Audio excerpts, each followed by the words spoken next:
vamos lá falar do mito tá show.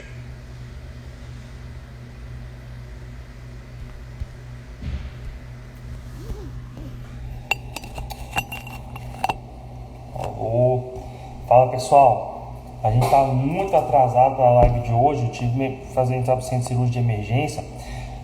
A live de hoje vai ser tirando dúvidas, tá? Tem várias dúvidas que vocês mandaram. Vai ser coisa de 20 minutinhos a gente termina, mas eu acho que vai ser uma live muito bacana. Vocês estão aí almoçando, eu estou almoçar junto com vocês para a gente fazer nessa live. Que eu vou jogar aqui algumas perguntas, beleza?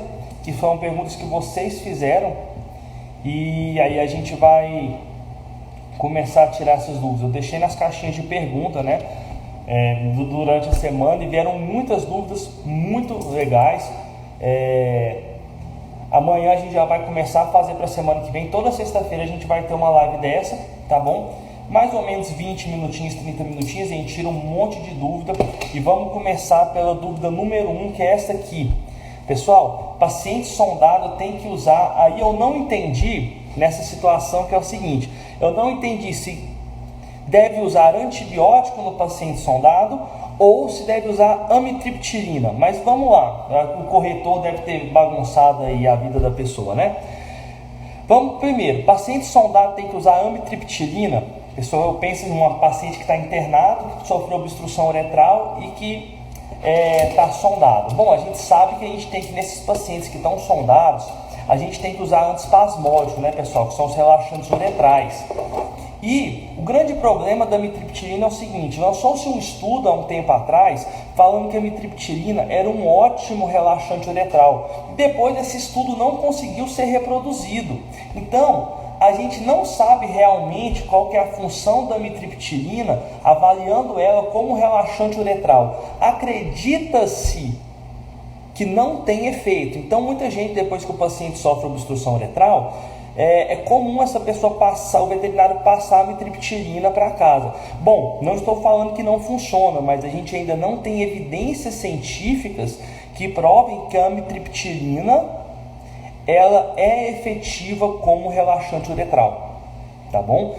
Pode ser que sim, mas a gente precisa de um estudo duplo cego bacana para mostrar a real eficácia da amitriptilina nessa função. Como eu disse para vocês, teve o primeiro estudo e depois disso não conseguiu se reproduzir esse estudo. Então a gente não sabe se teve o primeiro estudo teve alguma falha, beleza? Segunda dúvida que o pessoal me mandou, e esse aqui é um assunto muito interessante, que inclusive eu fiz um vídeo há um tempo atrás falando sobre o raltegravir. Deve ter mais ou menos aí uns 4, 5 meses. O raltegravir, pessoal, é um antiviral. Tá bom? Qual que é o grande problema quando a gente fala de antiviral e felve? Porque gato é muito sensível ao antiviral. E entre os antivirais que a gente tem, que podem ser usados em gatos, nenhum tem uma boa eficácia contra a felve. O AZT, ele é o único que tem uma pequena eficácia, mas infelizmente não é uma boa eficácia. Tá bom? E tem muito efeito colateral. E o consenso diz que não deve ser usado. E aí veio-se a história do raltegravir. Começou-se estudos com gatos com felve e a utilização do raltegravir. Bom, uma coisa que é muito interessante é que o raltegravir ele tem uma aceitabilidade muito grande em gatos. Ou seja, você pode usar o raltegravir no gato com felve tranquilo, eles aceitam muito bem sem efeitos colaterais. E mostrou-se sim que tem uma pequena eficácia. A grande questão do raltegravir, pessoal, é o seguinte: ainda tem-se pouquíssimos estudos, tá bom, sobre o raltegravir em gatos com felve e que mostram a real eficácia dele. É aquele tipo de medicação que muitas vezes os tutores falam assim: Luiz, eu vi na internet que tem gente usando, eu posso comprar e usar? Bom, é uma medicação extremamente cara e que a gente não tem um respaldo científico.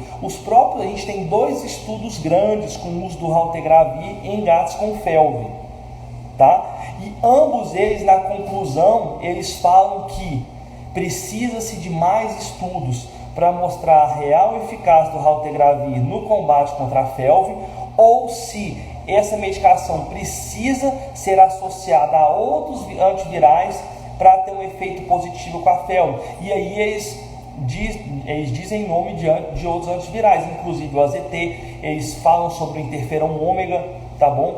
Eles mostraram que o Haltergavi sozinho não demonstrou ter uma grande eficácia, mas em associação com outros antivirais, quem sabe ele tem uma boa eficácia.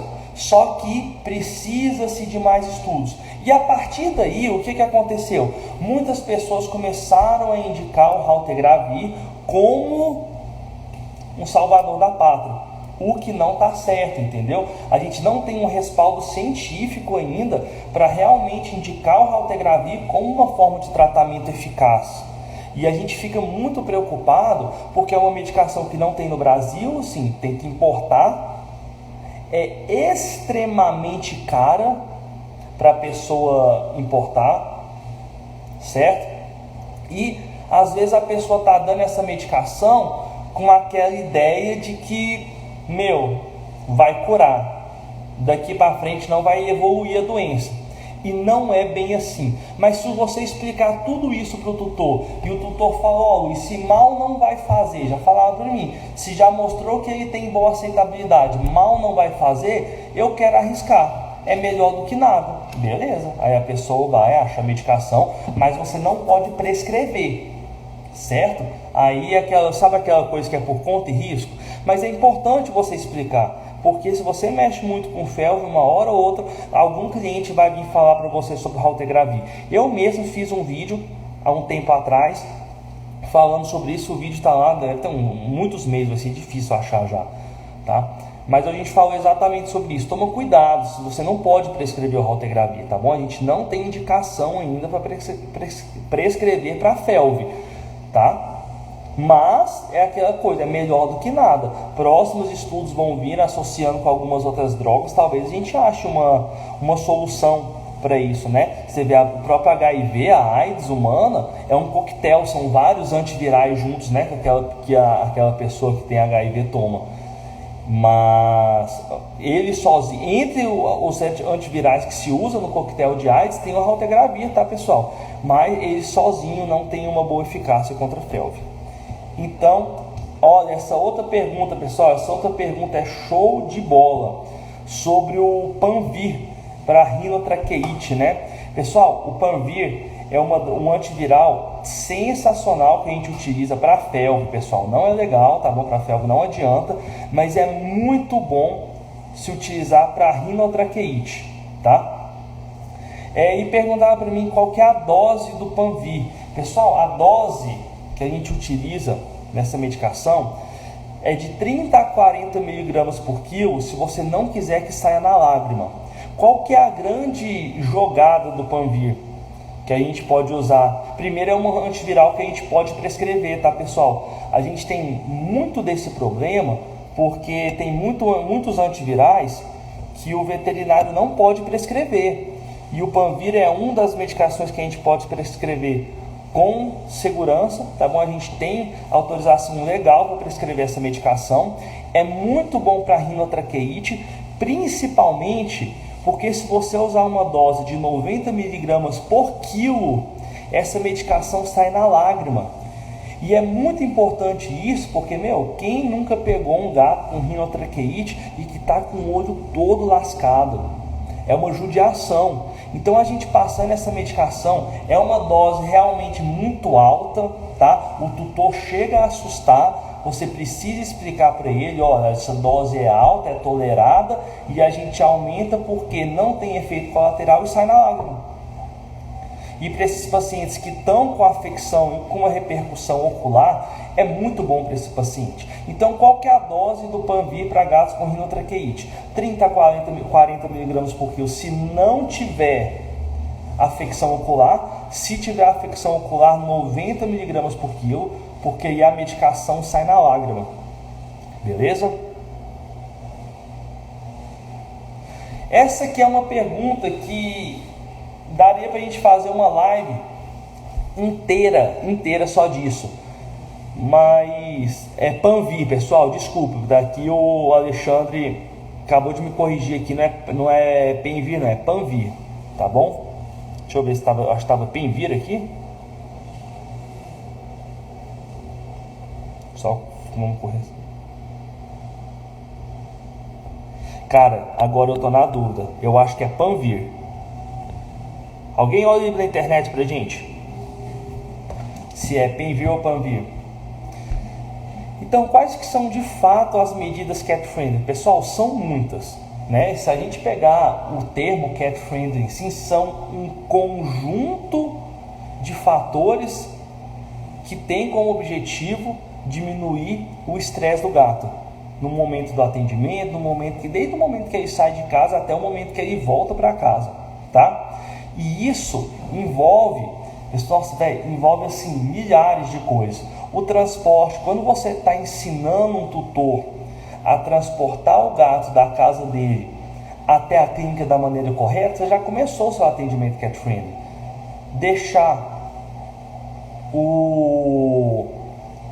Deixar a caixa de transporte sempre disponível para o gato, para ele não assustar, não associar aquilo com alguma coisa que gere estresse para ele, ensinar o tutor a fazer o transporte com a toalha, tudo isso entra nas práticas cat friendly.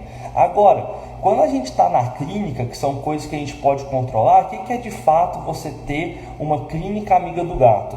É quando você tem uma recepção separada só para gato, quando você tem uma sala de espera separada para gato, com enriquecimento ambiental, com música do tipo Relax My Cat, músicas específicas para gato para acalmar eles, um atendimento com um ambiente, um consultório, se não exclusivo para gato, mas que esteja adaptado para atender gato, então com enriquecimento ambiental, com Feliway na tomada, tá bom? Com veterinários que realmente tenham a capacidade de atender gato sem estressar ele, uma internação que não interna gato junto com cachorro, que tem uma internação exclusiva para gato. Então, se a gente for falar assim de tudo, o que são as medidas cat friendly de forma geral, cara, são assim muitas e muitas coisas.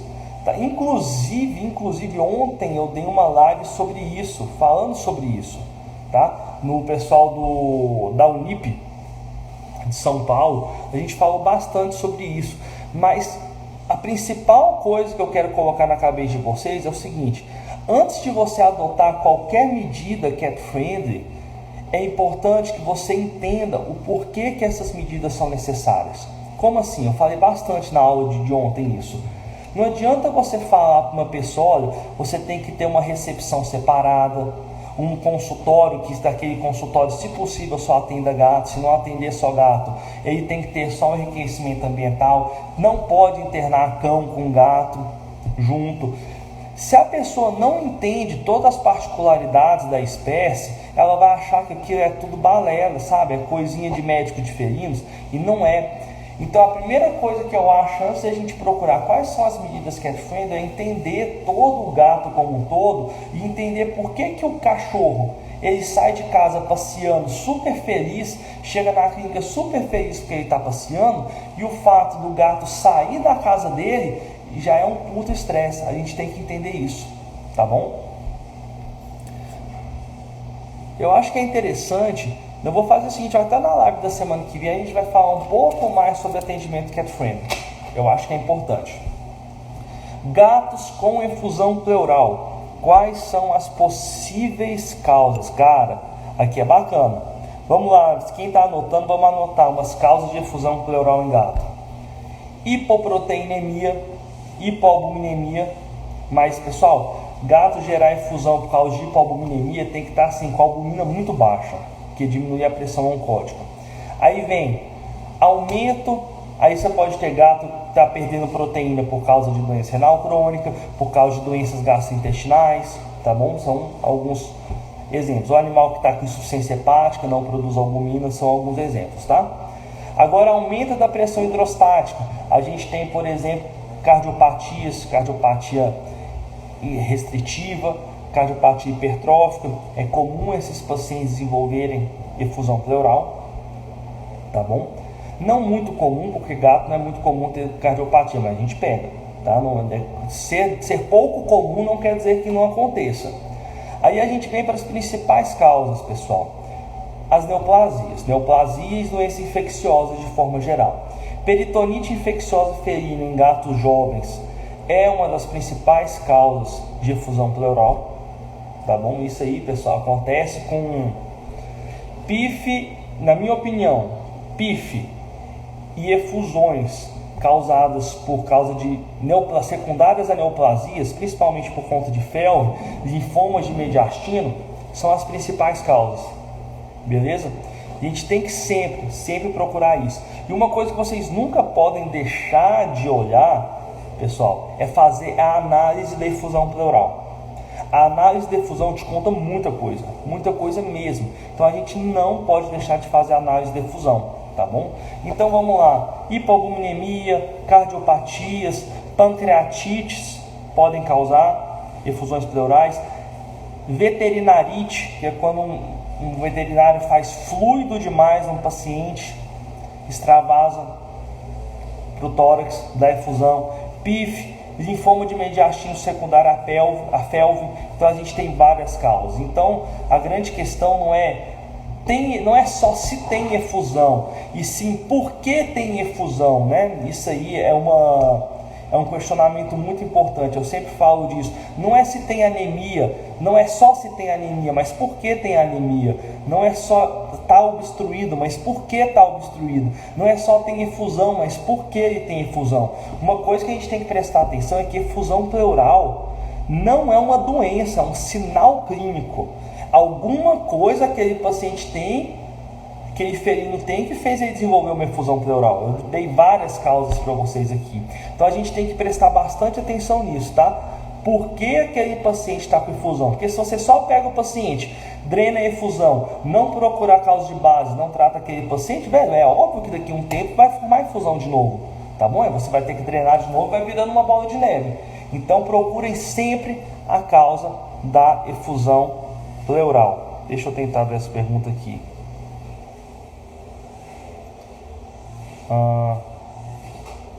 Vamos lá. Gata com gengiva, estomatite, linfoplasmocística felina com diabetes.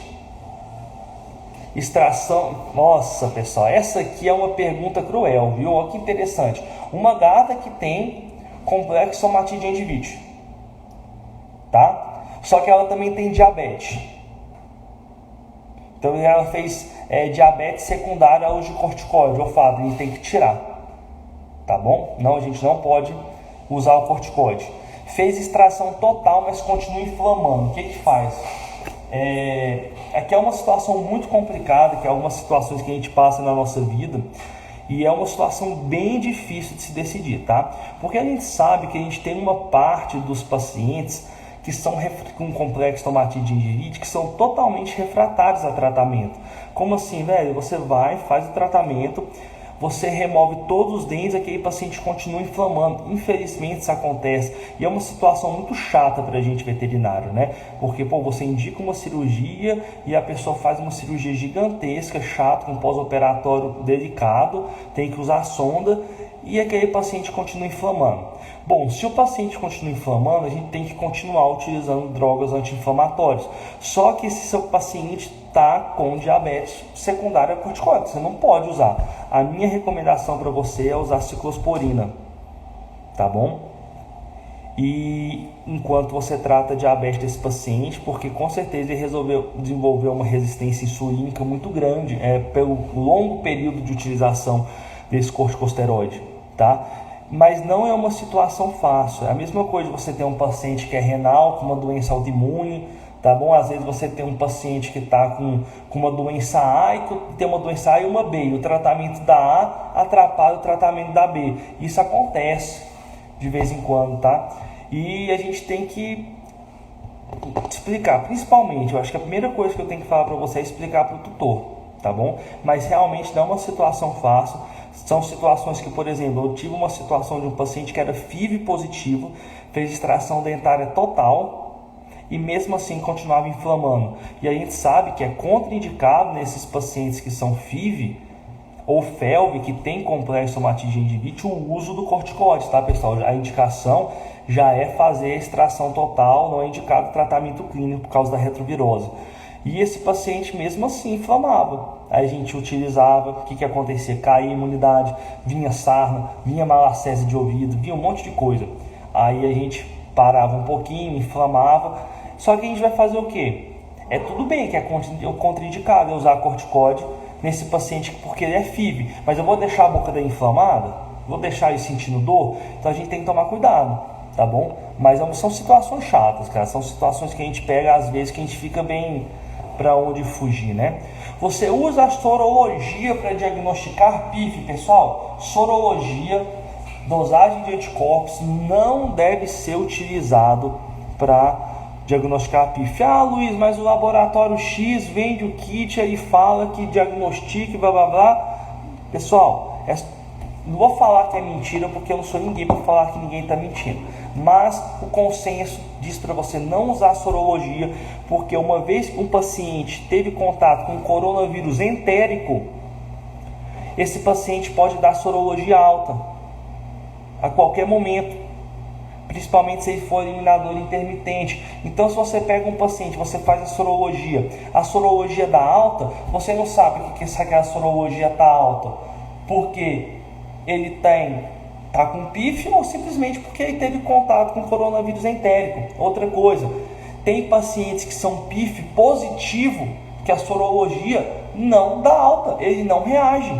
Aí você tem aquele paciente que está assim, a cara da PIF, o jeito da PIF, você já tem 1 milhão de peças do quebra-cabeça, aí você vai e pega uma sorologia e essa sorologia dá negativo.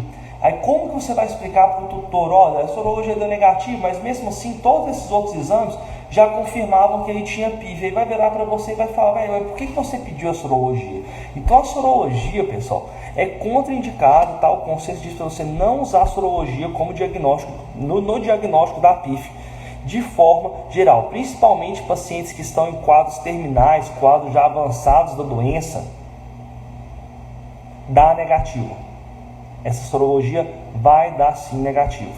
Então, se der positivo, não te confirma que o paciente tem PIF. Ele pode ter PIF, mas dá negativo. Vem a pergunta, para que você vai usar? Contraindicado, beleza? Não use a sorologia para PIF, diagnóstico de PIF. Tem 1 milhão de outras peças do quebra-cabeça.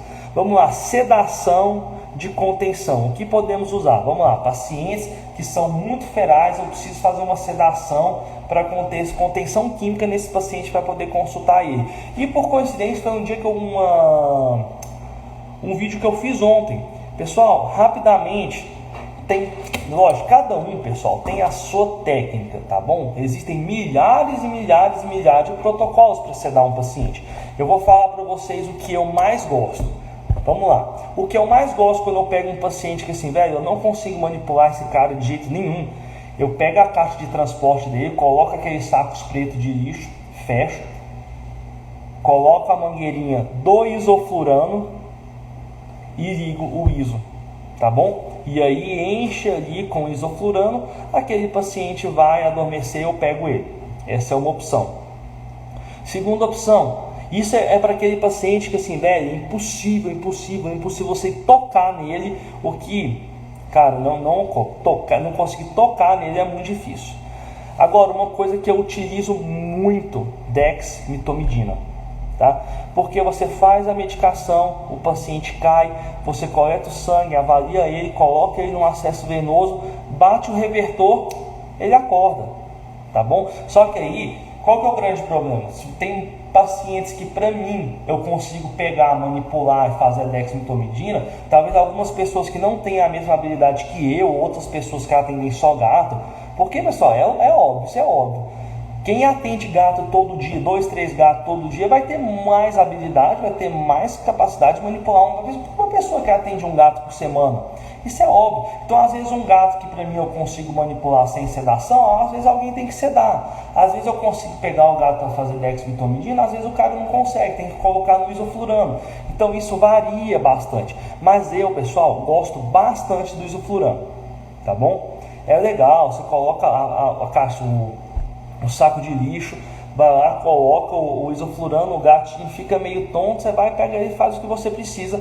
A dexmetomidina também é uma excelente opção. E a terceira opção, que assim, eu vou dar essa opção para vocês, pessoal, porque muitas pessoas amam essa opção, mas eu conversei até com a Ana Cláudia, que ela tem uma clínica específica de gato, ela estava comentando no post, que é a ketamina oral. Pessoal, eu tenho resultados péssimos com ketamina oral. Tem gente que gosta, que tem resultados bons, que colocam aquelas sondas, aquelas Tomcats rígidas, coloca ali 1 ml de ketamina, quando o gato vier, aperta e joga na boca dele.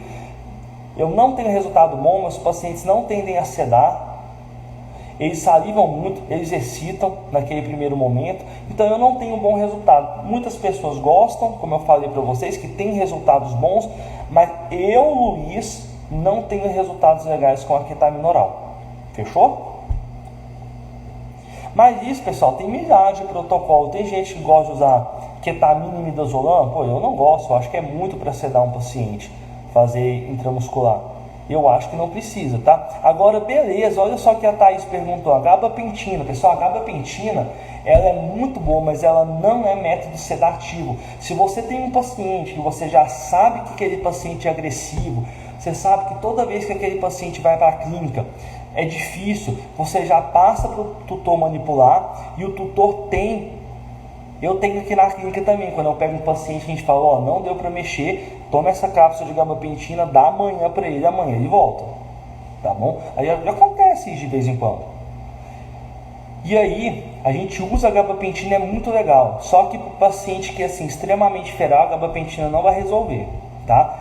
Mas é a primeira opção, exceto, pessoal, quando não tem como você esperar. Se vem um paciente, pô, aquele paciente está bem agressivo, velho, tá difícil mexer com ele, mas é para fazer um teste de Fibfelber, só porque ele está alimentando menos, dá para você esperar até amanhã, é ótimo, faz a gabapentina, dá uma cápsula de gabapentina para o tutor, fala para o tutor trazer amanhã. Mas em algumas situações não dá, o paciente está muito mal, às vezes o paciente tem 3 dias que ele está vomitando e não alimenta, só não dá para a gente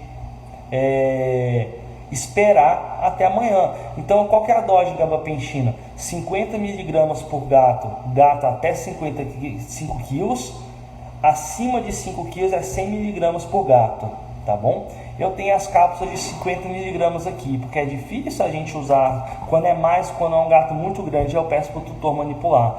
E funciona muito bem. E pessoal, não tenha vergonha de, às vezes você está na clínica, o gato está muito estressado, está muito agressivo, você falar para o tutor, falar assim, olha, como não é uma emergência, dá essa cápsula amanhã, ele está muito nervoso, dá essa cápsula para ele amanhã ele vai vir bem mais tranquilo, porque senão a gente começa a ter que fazer contenções mais firmes, e é pior, é melhor ele ir para casa, tomar uma gabapentina e voltar amanhã, do que a gente ter que fazer uma contenção mais firme. Mas lembrando, pessoal, isso quando a gente tem como. Se chega um paciente que é, por exemplo, eu tenho um paciente que ele é o paciente mais bravo que eu já tenho na minha vida, ele chama Nicolau.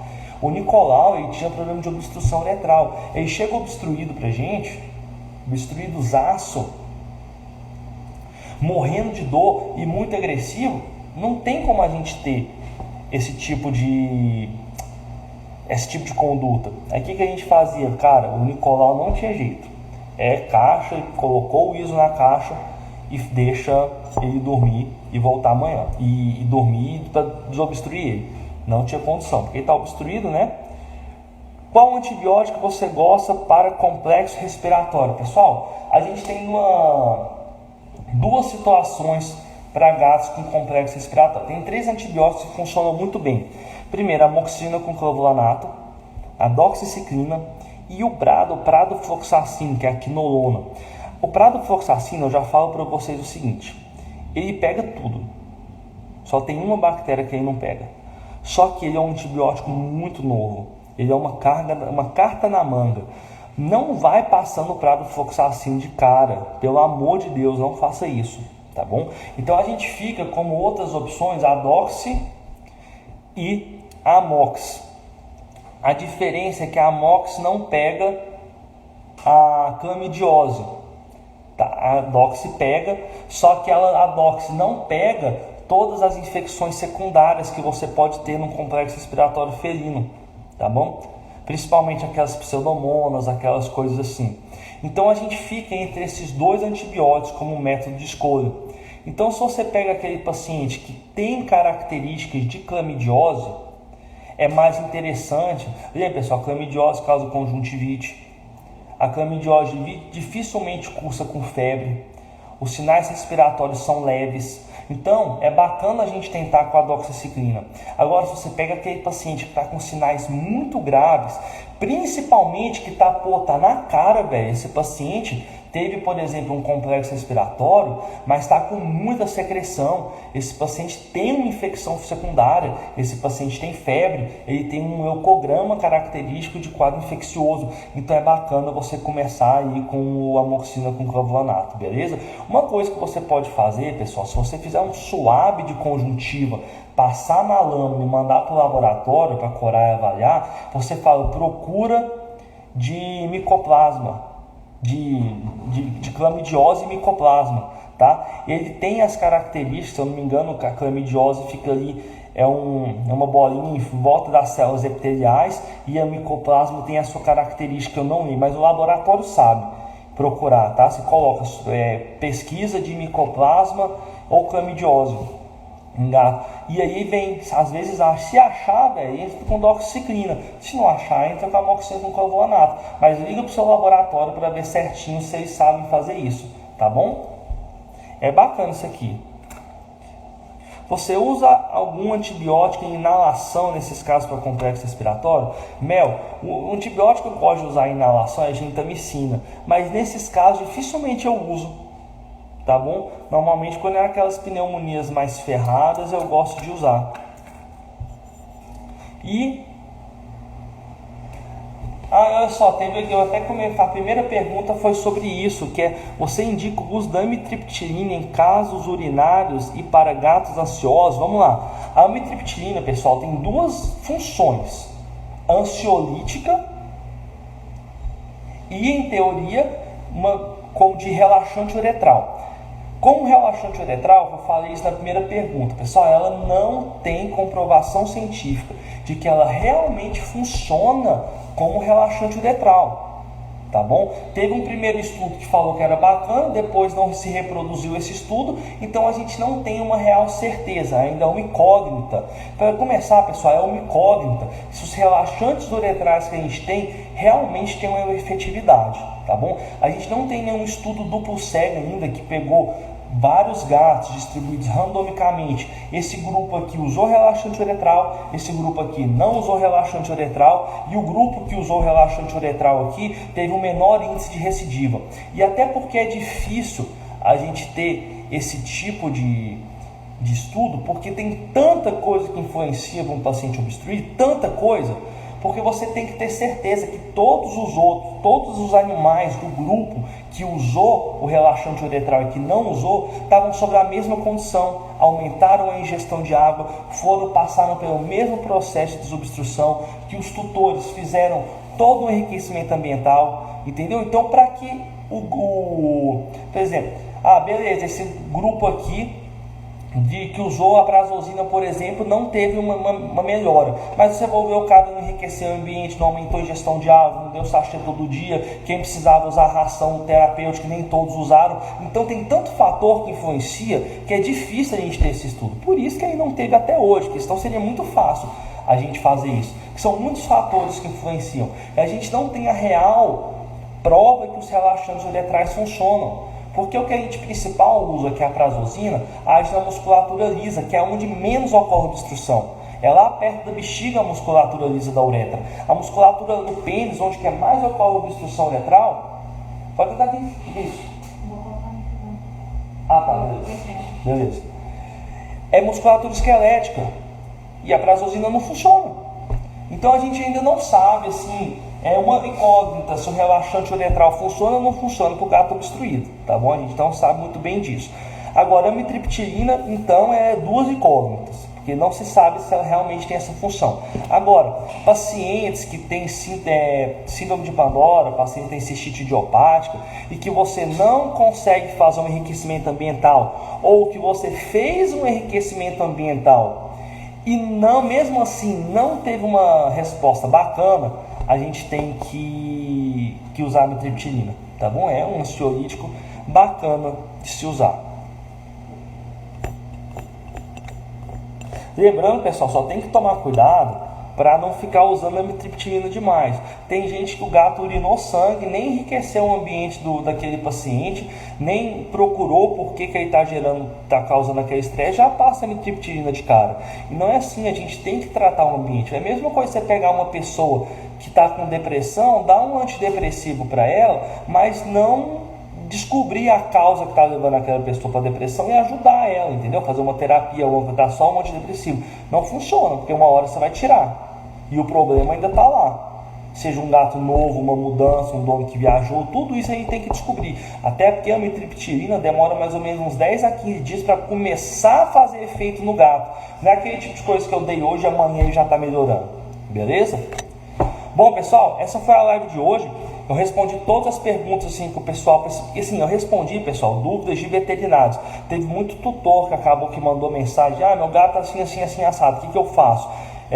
Uma coisa que eu sempre gosto de ressaltar é que por mais que tenha muitos tutores que me seguem, eu louvo isso e agradeço todo esse carinho, o objetivo da página é ensinar veterinários e estudantes, tá bom? Então essa pergunta, pedindo ajuda, esse tipo de coisa, eu sempre mando procurar um especialista, ajudo a procurar um especialista da região para ajudar, tá bom? Mas a gente respondeu realmente perguntas dos veterinários, tá bom?